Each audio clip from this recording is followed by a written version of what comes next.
All right, what do you think? We get started? Yes. Okay, thank you for making a statement. All right, good morning. Welcome to my talk. So, my disclaimer, these Zoom meetings are hard to do sometimes. I'm going to cover this and cover it fairly quickly. I'm open for interruption at any point or questions or interest. If you find something that piques your curiosity, I would like interruption, but just given the nature of these teleconferences, it's difficult. So I'm going to kind of keep marching through this, and we'll get through it. And I think we'll get through it fairly quickly. And I can't change slide. All right, so here's our goals. Obviously, everybody can read. So we're going to talk about what patients experience as far as the incidence severity of fatigue and multiple sclerosis. And then we're going to go through treatments, although that isn't super exciting. And then really the end, I think it's actually been interesting on why fatigue happens in anybody and then why fatigue is so problematic in multiple sclerosis. We'll talk about some really basic science stuff that is evolving.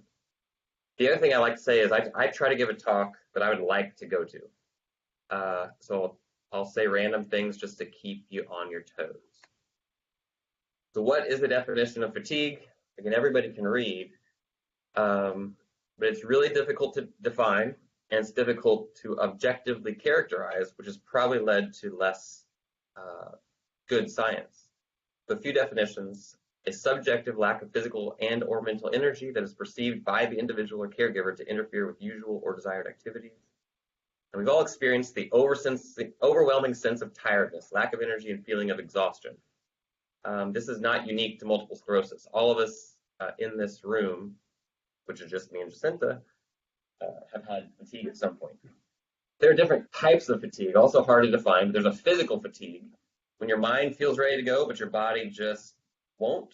And then certainly the cognitive mental fatigue, again, that I think everybody in this chat can relate to. Further definitions or ideas: the sense of physical tiredness, lack of energy greater than expected for the degree of effort required for a usual task. That definition will play into some of the science later when we talk about reserve, loss of reserve in multiple sclerosis. We actually have good science showing that in order to do a certain task, the brain in multiple sclerosis has to recruit more cortex, more engagement of basal ganglia and spinal cord to perform a certain task. So it's actually true. In multiple sclerosis, our patients are exerting more energy. There's more cortex being devoted. There's more glucose being chewed up to do certain tasks. And then this term lassitude, and this comes up in depression literature, multiple sclerosis literature, fatigue literature. Lassitude being an overwhelming tiredness, not directly related to exercise or activity. I think of fatigue in many different ways, and with reading for this talk, it's actually made me think more than I ever have, to be honest. And even when I talk to patients, the fatigue they experience is not a sleepiness. Like, we all know what it feels like to feel this overwhelming urge to sleep, or I'm so tired, I just need I need to close my eyes for 20 minutes or 30 minutes. And fatigue is very different from sleepiness. So why is it hard to define? It is subjective. It is what somebody experiences, and it's hard to measure, it's hard to see from the outside. Fatigue is one of the hidden symptoms in multiple sclerosis. Depression also would be considered a hidden symptom in multiple sclerosis. Why do I call it feeling gravity? So about 6 weeks ago, I was talking with a patient with primary progressive MS who's just had a very frustrating course, and she continues to get worse, year after year after year. And she explained it really well. She's like, Dr. Robertson, do you know what it feels like to feel gravity? I was like, no. She's like, well, that's what I feel. It's like I feel gravity. So we can't see gravity. Obviously, smarter people than us have measured gravity in the past, but she gave that definition, or that subjective experience, and I thought it was great. I actually thought it was profound compared to what a lot of other patients talk about. And so I actually kind of latched onto that because you guys know I like examples. I like using examples to teach patients, and so I asked her, can I use that? Can I teach other patients with that? And that actually got me kind of steamrolling ahead with a talk on fatigue and the idea of feeling gravity as you go through life. Again, all of us have experienced fatigue. 20% of the general population reports fatigue on a regular basis. You guys are experiencing probably more fatigue than I am because I no longer have to stay in the hospital all night. Thank goodness. Thank you. Exercise fatigue. So if you've ever pushed yourself to physical exhaustion, professional athletes can, quote, bonk. They hit a wall. There's no more glycolysis available. Their muscles fatigue, their whole body fatigues. Fatigue can be measured on physical exercise. And sleep deprivation not only triggers sleepiness, this urge to sleep, but it does trigger fatigue. We've also experienced fatigue when it comes to infection. Later, I give the example of food poisoning. So we've all eaten something that didn't settle well with our bellies, right? It's a pretty universal human experience. And I would say we weren't just wanting to go continue with the dance party, or we really weren't wanting to go read a scientific article or work on a presentation.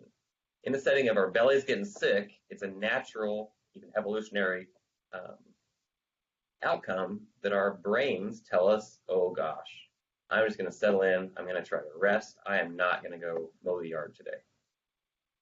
So fatigue has been looked at in other disorders. So about 50% in immune dysregulation disorders, lupus being an example. So that's pretty high. Multiple sclerosis, 50 to even 95% of MS patients experience fatigue. And it is probably the number one symptom, and we'll talk about later being one of the most disabling symptoms, which we talk about right here.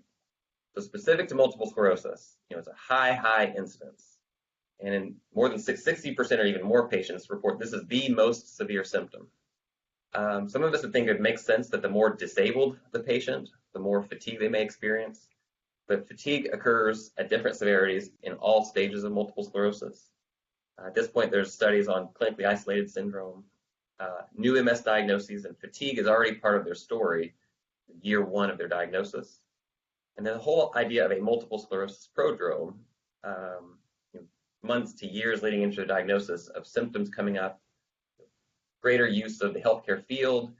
Fatigue is a symptom that kind of precedes even the focal neurological deficits that we see in multiple sclerosis. Interestingly, as I was kind of doing this literature search and trying to read, there's been no reports, no studies of the presence or absence of fatigue in radiographically isolated syndrome. So that might be something to think about in the future. Fatigue is one of the leading causes of vocational disability. Now, this directly ties into what we do every day in the multiple sclerosis clinic. This is hard. It's hard to advise somebody whether or not to pursue disability related to a hidden symptom that's hard to quantify. So every day we have these conversations trying to advise people on how they can manage their fatigue and whether or not their severity of symptoms would warrant seeking unemployment, which has vast complications with income, insurance availability. So this is real hard daily questions that we help people through every day. In fatigue and multiple sclerosis, we think of primary fatigue. That's the fatigue that is directly related to the disease state. And obviously, just like all of us have experienced fatigue, I don't have multiple sclerosis. I don't know about you. But we've all experienced fatigue for reasons that are totally unrelated to multiple sclerosis. And of course, you can see the list there. There's the idea of a Venn diagram, fatigue, depression, mood disorder, physical disability, all overlapping to contribute to disability. It's hard to separate fatigue from depression, certainly. Medications. So as you take care of people, any medication that is a downer is obviously going to contribute to feeling a little more down. And lots of our patients are on muscle relaxants, neuropathic pain management. So this all contributes. The fatigue experienced by our multiple sclerosis patients does seem different than the fatigue that I may experience or you may experience unless you have multiple sclerosis. It can be daily. It can not respond to rest. It can come on suddenly. And my patients report this all the dang time. We're cruising along, the day seems good. I thought it was going to be a good day. And then bam, something happens, whether you can measure it or not, or recognize the trigger, and takes the wind out of the sails. Or you had a full tank of gas and all of a sudden it's empty for reasons you can't explain. Here's where I have all sorts of analogies to try to educate patients on what they're experiencing and how they can pay attention to their symptoms to address this. Heat is a clear trigger for many patients, not all patients. I have a couple patients that extreme cold, they feel worse in the winter than the summer. As far as pure numbers, I think the heat, humidity drive more people to feel exhausted and fatigued than cooler environments. Okay, here's where you can measure yourself. So I have 3 different scales here, just acknowledging that fatigue is hard to measure. There are 3 scales that have been replicated, objectively found to be true. You're certainly welcome to read through these and see where your score is. I didn't put where the scores rate from mild, moderate to severe. If, as you read this, you need help, call Dr. Pilate or Dominique. You can reach out to her also. Here's a different scale, a fairly simple, quicker scale. And then the 3rd scale I'll just show you is a lot more involved. So different compared to the one I showed you before. Well, I'll scroll back just. So this is a pretty short, quick way to measure somebody's fatigue. This doesn't take more than 30 seconds. I'm going to come back to the larger scale, a much more involved scale. Many, many more questions, but still you're talking about completing this in a couple of minutes. And the good thing about this scale, the Modified Fatigue Impact Scale, is that the results of the scale can be separated into psychosocial versus cognitive behaviors. So it allows additional measurement, additional studies based on data collection. Any questions on the presence, severity of fatigue in multiple sclerosis? Okay, we're going to transition to treatments. I would say this is less than ideal. So across the board, we've studied drugs and we've studied non-drug interventions. I'll show you some of the drugs in a second. The drugs just consistently do not work. Consistently do not work. As far as stronger data, there's actually better, consistently strong data for non-pharmacologic interventions. These are not randomized controlled trials. These are trying to gather information on patients, trying to measure outcomes. Now, uniformly, there's a positive impact across, it says mental fatigue, physical fatigue, and fatigue severity. But again, these studies are limited because it's hard to objectify somebody's exercise or hard to objectify somebody's success with meditation. So this is kind of this is kind of the exercise slide, endurance training, resistance training, aerobic training, and the combined training has all been studied. Yoga as a direct intervention has also been studied, and there are consistently positive benefits. There are not negative studies with regards to these, but again, these are not randomized controlled trials. This slide focuses on the less exertional intervention. Again, yoga being active or passive based on how you do your yoga, cognitive behavioral therapy, mindfulness, telerehabilitation, again, consistently shows benefit in fatigue scales. And then through PT, OT, these energy conservation ideas, fatigue programs consistently show benefit. And then one acupuncture study showed a benefit. In my reading for this presentation, there's actually some interesting websites that aren't available to the public through some psychological treatment centers. There's one in Germany, one in Sweden, and then Italy. And these are like apps people could possibly get access to, or a website to get access to that kind of marches somebody through symptom recognition, deep breathing type ideas in 20 or 30 minutes. And there's an ongoing trial right now, I guess, that might be a little bit more randomized, but there seems to be consistent benefit. So this, when I'm getting ready for this talk, gave me the idea of probably trying to seek out an online module where my patients could march through symptom recognition, possibly with a benefit in fatigue. Because as we all know, and anybody that's worked with me knows that I push exercise on everybody, but the numbers of my patients that follow through with an exercise regimen compared to the numbers I ask to is pretty darn low. And as you know, we're all less motivated to do something active, even though it may benefit us. Diet. I don't know if Dr. Friedland is on here or not, but of course we need to throw in diet treatments. There are proposed theories on how diet could directly be a positive benefit in fatigue. There's also proposed theories on how diet could be a really effective treatment for multiple sclerosis. I like the theories. I push diet on people on some level, but there have not been objective studies in fatigue. So pharmacologic treatments, we'll just go through a couple of them. So amantadine is recommended by some MS associations, not in the United States. It's FDA approved for influenza and Parkinson's disease. There, 2/3 of studies do show some degree of benefit, vitality, mental and physical fatigue. They are fairly limited in how efficacious they are. Amantadine also has very low risk. So it's reasonable to try amantadine for patients with fatigue. It's also inexpensive, and it's generally covered by insurance. Modafinil, armodafinil, these are stimulants. Consistently, they don't show a benefit, especially in a randomized controlled trial. And the early ideas were that it would be effective, but any well-controlled trial has not shown benefit. And again, as far as FDA approval, it's for narcolepsy, shift work disorder, and sleep-related apnea symptoms.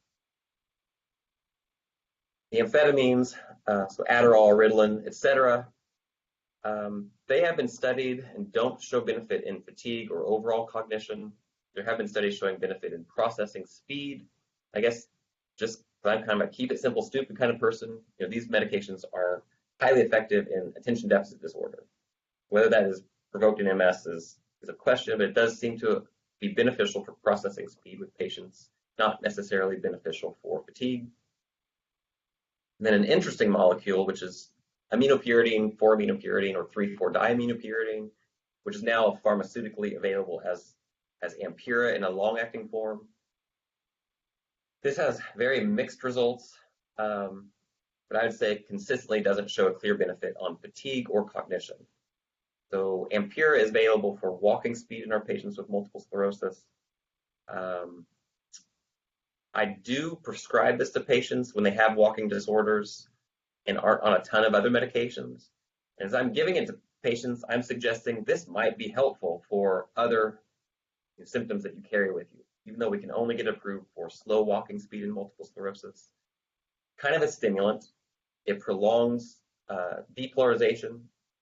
I have all sorts of analogies to teach people about this. I have had some patients have subjective benefit, but again, anytime the drug is studied, it doesn't show a clear benefit specifically for fatigue.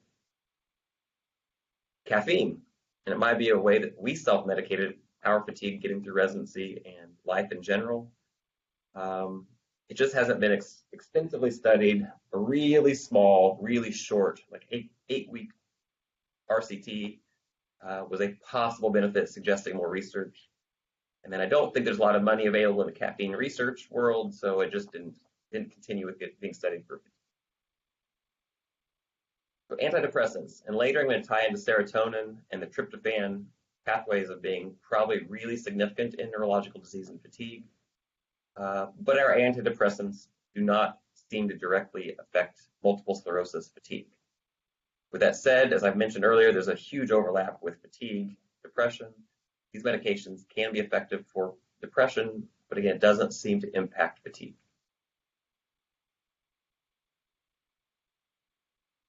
Our multiple sclerosis patients have lots and lots of really legitimate complaints. As our patients list out their complaints, I've been known to say, okay, that's a lot. Which one of those is your most severe? Which one of those can I really pour my attention into? And I'd say very frequently, they say fatigue. And I used to joke, and now I don't feel as jokey about it with patients, but sometimes I would say, oh, try again. So if they say their main complaint is fatigue, they want me to work on that, I say, let's go to number 2. The reason is we really can't impact fatigue all that much. The suggestions that I make to patients are you put some of the burden on them to try to manage life. And that's not fun to really educate somebody strongly about, because it almost blames them for how crappy they feel. So it's a really weird dichotomy to try to get somebody to exercise, try to get somebody to make sure they're paying attention to their body, and consider that as my medical help. So after preparing for this talk, I don't know that I'll change my conversations all that much. I'm always trying to push exercise, always trying to push some sense of wellness, but I try not to burden the patient with feeling like they're doing something wrong, either in why they have multiple sclerosis or why they have multiple sclerosis related fatigue. All right, any questions? So we're going to get a little sciencey, which is actually, I think, fun, but it also could get a little bit nerdy. And it'd be more rewarding if we could use a whiteboard, chalkboard, and draw it. There's going to be some pathways that we talk about. This part could get messy. Hopefully it gets interesting. I'll move quickly, and if something piques your interest, save it for a question at the end or find me in clinic later, either way. So why is there such severe fatigue in multiple sclerosis? There's actually some proposed theories, and it's a combination of these four main problems. So there is structural damage throughout the brain stem, spinal cord. There is active inflammation. We think of multiple sclerosis as an immune dysregulation disorder, but it's not just affecting the brain. There's actually upregulated inflammatory molecules and pathways in the periphery that likely influence the disease and influence multiple sclerosis. And I do like the idea that this is a maladaptive network. So the connectivity, which I think is a model for a lot of neurological disorders, is definitely affected in multiple sclerosis in ways that are hard to measure, which I think directly increase fatigue in our patients. And then the weird stuff that was at least in the papers I read, the metacognitive irregularities, which means our brains can't really grasp what's happening with our bodies. It doesn't make sense, leads to fatigue. That gets a little bit weirder than what I'm going to cover, trying to stick to some hard science. So structure. We don't think that the fatigue in MS is directly related to disease burden. There is correlation with global atrophy. There is correlation with corpus callosum thinning and thalamic atrophy.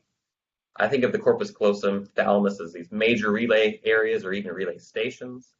So back to that idea of connectivity, that everything is less efficient, leading to fatigue, still makes sense to me. On diffusion tensor imaging, there is disruption of a frontal parietal pathway function. This is really the bigger study, or the only study that shows it being more cortical than subcortical. In fact, I'd like to emphasize this is really a bottom-up, fatigue is a bottom-up problem, more base levels of the brain rather than a cortical problem. Getting down to the hypothalamus likely being a major center for fatigue, obviously needing further study. So again, back to the structure etiology, white matter. We think of MS as a white matter disease. It clearly is not only a white matter disease at this point. This is really difficult to quantify and doesn't directly link to fatigue. I do think there's more of a gray matter problem as far as focal abnormalities involving thalamus, basal ganglia, amygdala, and then hypothalamus. Again, the major relay stations or the major ascending pathways that then affect how our higher brain interpret life. These are irregular in multiple sclerosis. And I think this is what is driving fatigue in a lot of our patients. And if we focus on the hypothalamus, the head of autonomics, it is a source of unconscious. We don't control how our hypothalamus makes us feel. It controls how we think we feel and affects vigilance, arousal, and motivation. I do think this is a major source of fatigue in MS and likely other diseases. So we can use the lateral hypothalamus as an example. So orexin is a molecule that is pro-sleep. If the lateral hypothalamus has an autoimmune or immunogenic total depletion, that leads to narcolepsy. Narcolepsy is its own distinct diagnosis, its own distinct entity. But along with sudden sleep attacks is this impaired vigilance. Now that's a term that comes up in fatigue literature. It's seen in narcolepsy, obviously, in addition to other things. In multiple sclerosis, you're getting partial disruption of many, many pathways. So there's a proposed idea that there's partial depletion or dysfunction at the lateral hypothalamus, possibly affecting orexin pathways. So then rather than having these severe sleep attacks, it's this relatively severe, mild, moderate, or severe lack of motivation, lack of desire, lack of energy that our brains have our cortical brains have a hard time really explaining. And that may likely be what is fatigue. And then brainstem nuclei. So this is gray structure within the brainstem. These are impaired serotonin pathways, dopamine pathways, norepinephrine pathways. And I think this is what is leading to the problem, coming up from the brainstem into the thalamus, hypothalamus, leading to disruption in these activating pathways. And we'll tie into some of the actual biochemistry in just a second. Transitioning to inflammation. So we think of MS as a immunologically dysregulated system. This is in the periphery and the central nervous system. Both have been linked to disease. Both may be linked directly to fatigue. There's a humoral influence. These are cytokines produced in the periphery, also produced in the CNS. These bind directly on neurons and affect their function. As you can see, IL-6 has direct effects on brain endothelial cells, glia, leading to further pro-inflammatory factors. And again, there's great evidence on humoral effects on the hypothalamus and the nucleus of the solitary tract, which is the ascending vagus system. So think of the nucleus of the solitary tract significantly, because we'll transition to how our bodies may be directly influencing how our brains feel. In addition to humoral immune system being abnormal and possibly activating, fatigue is a cellular process. Again, this is directly causing damage in multiple sclerosis, but the cells that cross into the CNS are likely contributing to the pro-inflammatory condition that is likely contributing to changes in brain pathways, likely in the hypothalamus and brainstem, also affecting how these areas of the brain make us feel. This idea kind of makes sense to me. So the vagus nerve ascends from the entire body up into our brainstem through the tractus solitarius. These pathways are then influenced on what goes up from there. So it goes into the posterior mid-insula, the periventricular nucleus of the hypothalamus. It directly influences the dorsal raphe nucleus and locus coeruleus. For your boards, I would know the neurotransmitters associated with these areas and just link them in your brain. For the fatigue idea is gut inflammation or what I say earlier, food poisoning. So gut inflammation or food poisoning is going to affect how we feel. It's going to affect how we interpret the world. That may be ascending pathways through the vagus and affecting further ascending pathways through the brainstem gray matter. I could try to explain it further, but I might keep moving and just get into some of the biochemistry. Any questions at that point?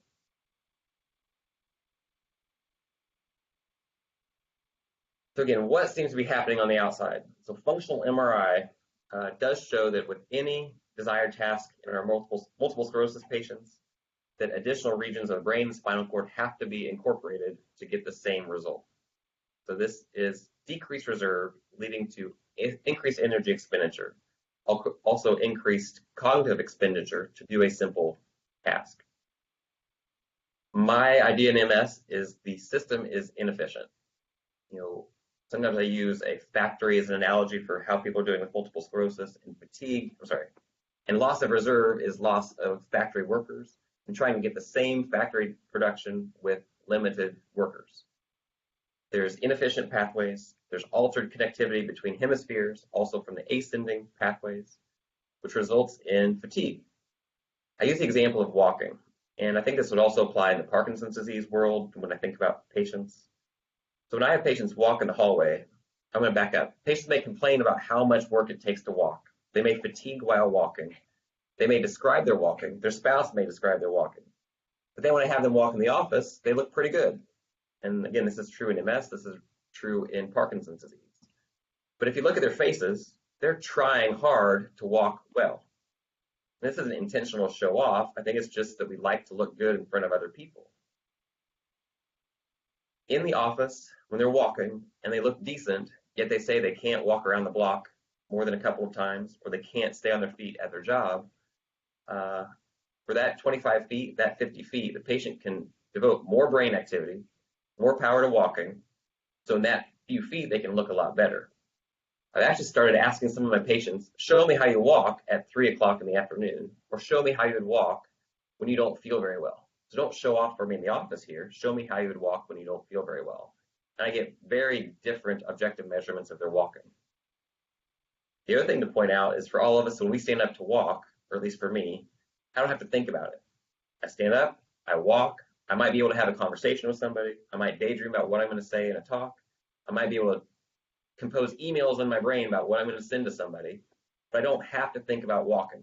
It's a motor program that just flows in my brain that I don't think have multiple sclerosis. Our patients with MS or other neurological disorders, that program is broken down. There's actually attention paid. There's cognitive conscious attention paid to how they walk, and that sucks the energy out of somebody. So over hours to days, when you have to consciously put in effort every time you do a fairly simple task, it's going to increase deficit, and I think that strongly contributes to fatigue. We're going to transition into biochemistry. And actually, I think this gets really interesting, and if I'm wrong, you can shoot me an email. So you may or may not remember the tryptophan serotonin pathway. We'll cover it in just a second. There's not going to be a quiz. There is a secondary pathway. So tryptophan is converted into serotonin and melatonin. There's a totally separate pathway. And as I started reading this, I learned this as a tryptophan degradation pathway. I don't remember this being emphasized as having a significant effect on brain function. But I think the last 15 years, there's been a major change. This kynurenine pathway is likely a dominant pathway, and actually serotonin may be a lesser pathway.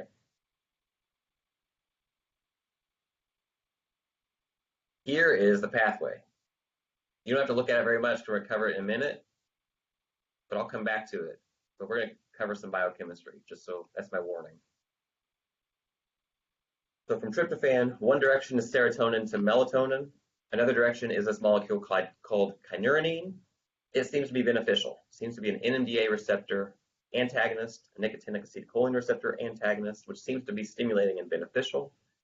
However, taken further, this molecule is metabolized into molecules called quinolinic acid, xanthonic acid, and others, which have been found to be pro-inflammatory directly on immune cells, but also oxidative stressors on neurons themselves. This pathway, taken downstream, seems to be pro-inflammatory, has been linked to degenerative types of diseases, or at least worse outcomes in degenerative diseases. And just to emphasize, this is a pathway that my brain thought of as a degradation pathway. It doesn't matter. Turns out it probably matters a whole lot. Seems like kynurenine tryptophan about 5% is converted into melatonin and downstream, and about 95% in the brain is converted into these other pathways. So I learned a lot reading for this. I do think there's a lot more work to be done. For the last 15 years, this pathway has gotten a dominant amount of attention. The kynurenine molecule isn't only metabolized in the brain. Actually, more of it is metabolized in the periphery, in the gut, muscles, liver. And then that molecule can cross over the blood-brain barrier into the brain. So this is a way that the body is communicating to our brains how we are doing. And in a pro-inflammatory state, which is multiple sclerosis, I think there's negative outcomes. Just like when you have food poisoning, this is the way the body tells the brain, we got to lock down, let's not do anything, through molecular ways, and also, as I mentioned, the neurological ways through the vagus system.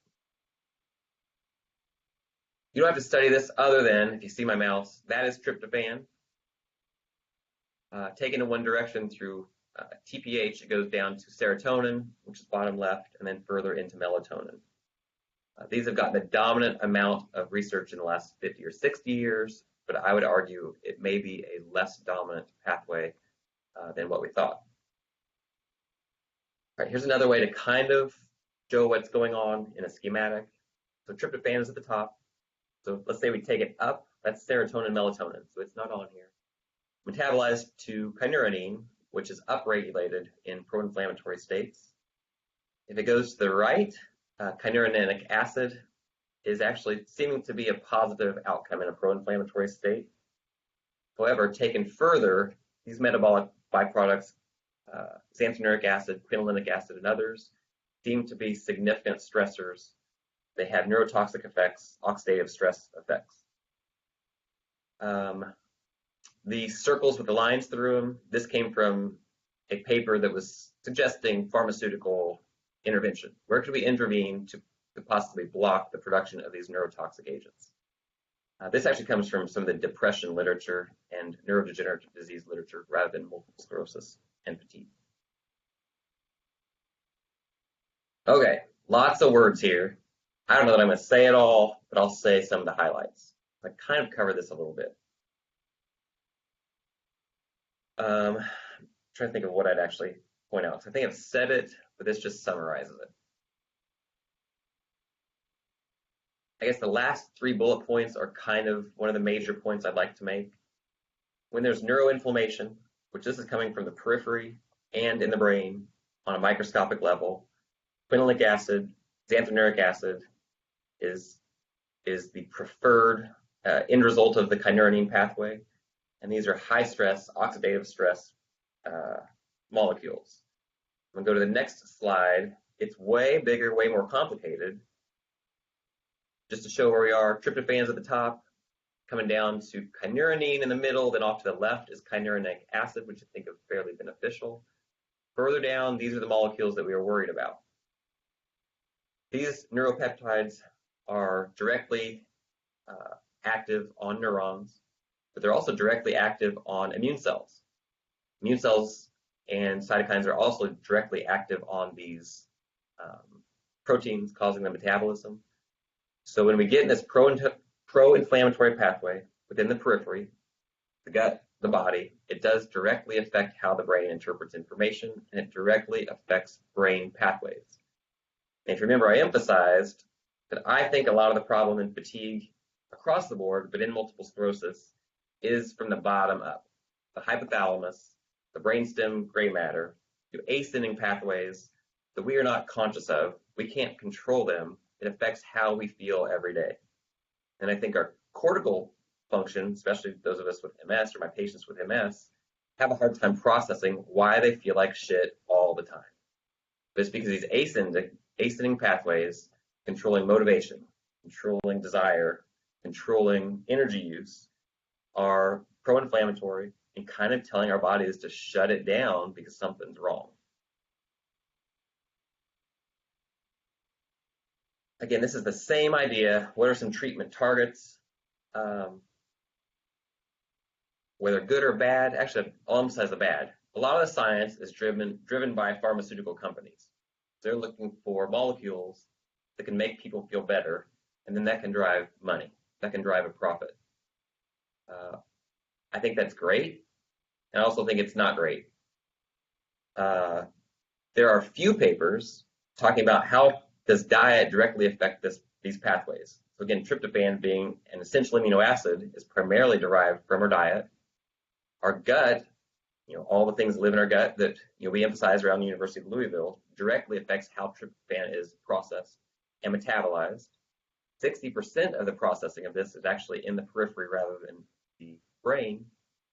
And diet and exercise strongly impact these metabolic pathways in ways that have been incompletely explained and need further work.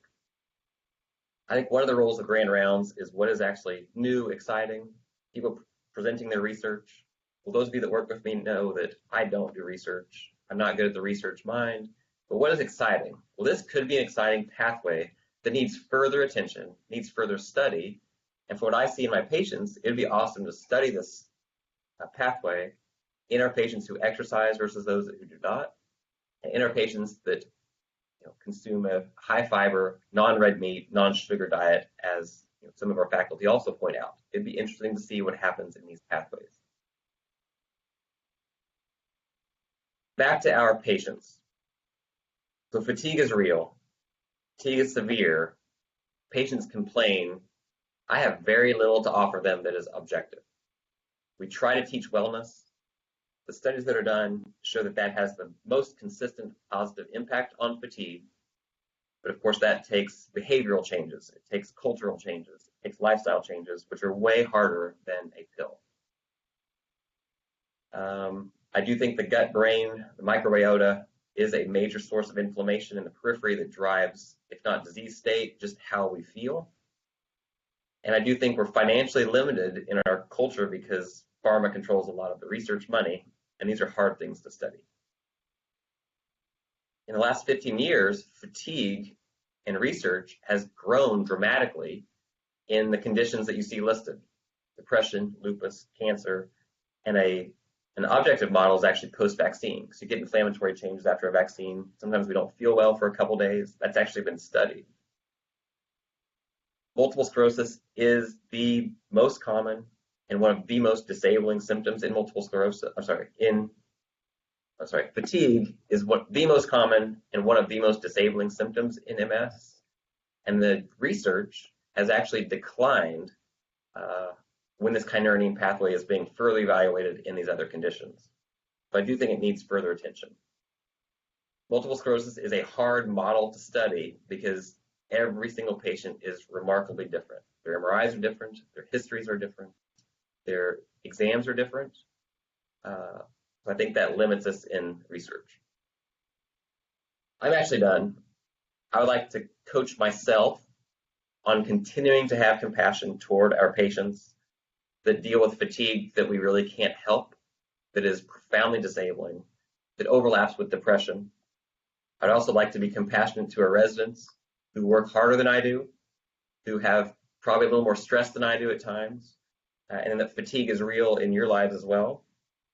And just it made me think about my dad. So a couple years ago, he had a VTAC, cardiac arrest. There was no further heart damage done.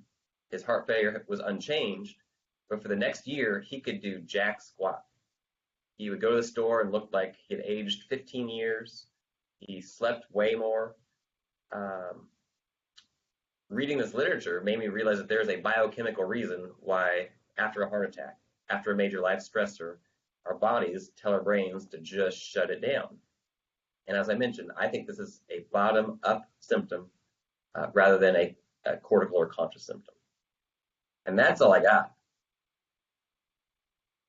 I'm open to questions online or in the office. Dr. Robertson, one of the things you had mentioned early on was the comorbidity and MS with depression. And I was kind of wondering about the kind of more classic, I guess, depression symptom of psychomotor retardation and like physical fatigue that you've talked about. I don't know if that had come up or if those were related or if they are more separate entities. Yeah, so it's a great question. So the fatigue incidence is 50 to 95%. The depression incidence in MS is 40 to 50%. They are, in my opinion, clearly associated with one another. They're hard to differentiate as far as in the clinic.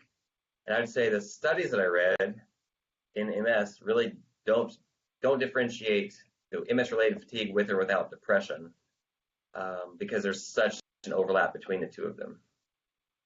So I think the science is somewhat lacking in the clinical environment. They are clearly overlapping.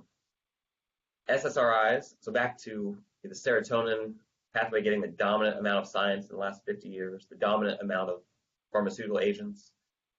SSRIs don't work in fatigue, but they do work in depression. So that might help separate these into two separate things in the scientific literature, but in the clinic, it's really difficult. And then psychomotor slowing, I don't know that I can comment clearly on how I differentiate mood-related psychomotor slowing to fatigue-related problems.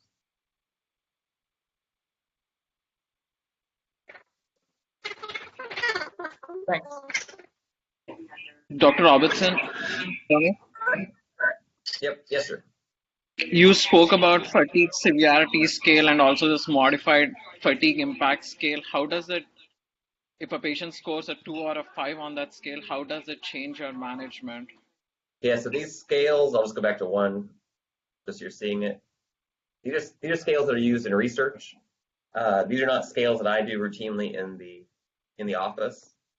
I don't know that I will start doing fatigue scales in frequent patients. And then it adds up. So like on this one, 1, 2, 3, 4, 5, 6, 7, 8, there's essentially 10 with 7 being the highest. So you're talking about a scale of 70 versus a scale of 7. And it's been differentiated out, mild fatigue, moderate fatigue, severe fatigue. But in the clinic, I don't check these scales. This is more of a research tool to try to measure.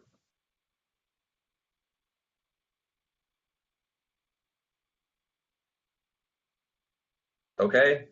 Anything else? I had one. Can you hear me? Yep. There. Yes, sir. All right.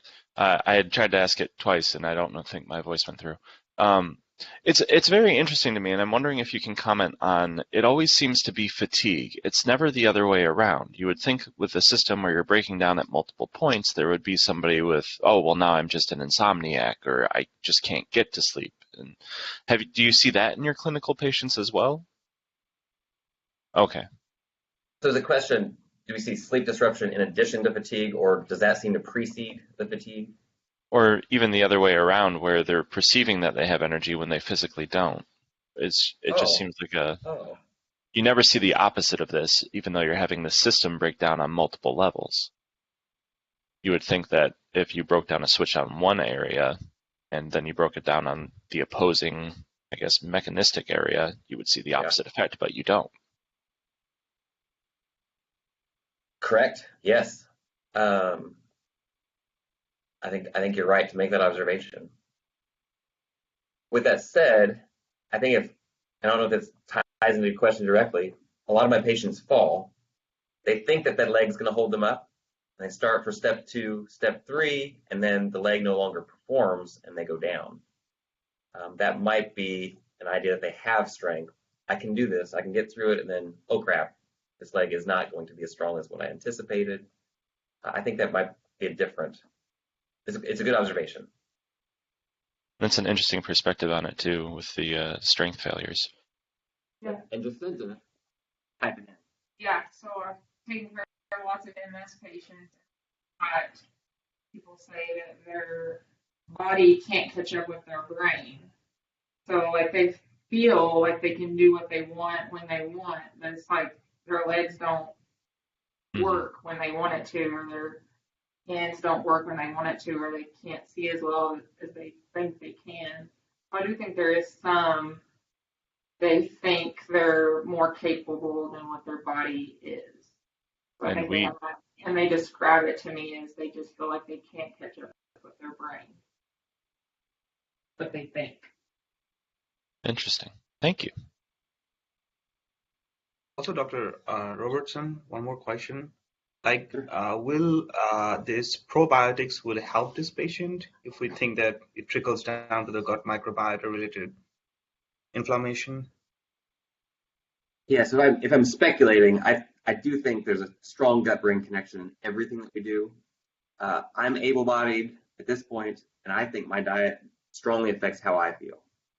Now, I think in some of our pathological examples, MS being one of them, I think it just may be amplified. So if anything, if I develop a neurological disorder, I should be improving my diet further because it's going to have an even more profound benefit. Yes, I think if we had perfect studies, perfect science, or if I had God here to answer all my questions, I do think dietary changes would be anti-inflammatory, and if not improve the disease state, at least improve how we feel in the setting of these neurological diseases. Now, probiotics specifically, I think I don't know on that one specifically versus just a well-rounded, healthy diet. The short answer is yes, I do think it would work, but I can't tell all my patients to go buy this certain probiotic product because I don't think the science is there at this point. Hey, Dr. Robertson. Yes. Nick Hypers here. When you think of your patients kind of anecdotally over the course of their MS, especially patients that you've followed for a long time and transitioned from RMS to SPMS, do you see or is there data that suggests a strong correlation between progression and fatigue? Or, for example, if you compared matched as much as you can match maybe a PPMS patient versus an RMS patient, do you see more fatigue in the progressive states of the disease?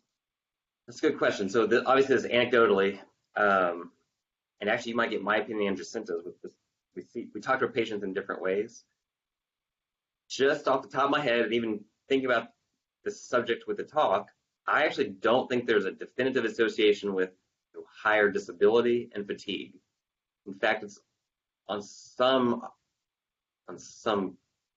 corollary is some of our able-bodied patients, or relatively able-bodied patients, sometimes have the greatest fatigue. And maybe it just rings my brain because I can't understand it. I can't really wrap my brain around why they are feeling so severely. Our progressive patients, I think of progressive MS at this point, this primary progressive, as primarily, and this is way oversimplification, so forgive me if I'm off, a encephalomyelopathy. So they have progressive spastic quadriplegia or hemiplegia that just marches along fairly notably, and progressive cognitive changes. yes, our progressive patients have fatigue, but I see my progressive patients more frustrated because my brain, my ideas, my desire is there. My body does not cooperate. Uh, so I would say no. I would say my progressive patients are even more frustrated because they feel ready to go jump back on their bicycle or go back to work on their feet, but their legs, this progressive myelopathy doesn't cooperate with them. I actually might let Jacinta weigh in. Just she talks to patients in a different way. Do you have any thoughts? I agree. And I think it's more frustrating. The fatigue is more frustrating for people that are able-bodied and still working, because they have more to do. Like their families depend on them, our coworkers depend on them, and it's more frustrating. So I think it comes out more in a different way than people who are not able-bodied and are not working. And I think it's just a different, and their motivations are different. So it's hard to quantify for people. And I might add on this, I did general neurology before the MS stuff, and I think about dementia. So lots and lots of patients with dementia and neurodegenerative diseases, and fatigue is not recognized as much. I started to pull up some of the Parkinson's disease literature, saw sort of 40% incidence. And again, that's sort of basal ganglia stuff. That's, again, the disease is in the bottom-up idea versus top-down idea. So I do think there's something about the brainstem, hypothalamus, basal ganglia in our neurological diseases putting certain patients at risk for fatigue where others have less risk. Thank you both. Yeah, good question. Anything else? Well, yeah, hopefully this was at least curious, if not anything, or it fixed my brain on thinking that serotonin is the most important role of tryptophan. I found this interesting. I found it to change my biochemical understanding a little bit. I do think there's more work to be done. I think it'd be fun to be part of some of that work, but it's just hard to objectify fatigue, and it's hard to objectify how much exercise a patient puts in. So things to think about. Have a good day. Be safe. Take care of each other. Get good sleep and exercise. Thanks, Dr. Robertson. You're welcome. Thank you. Thank you.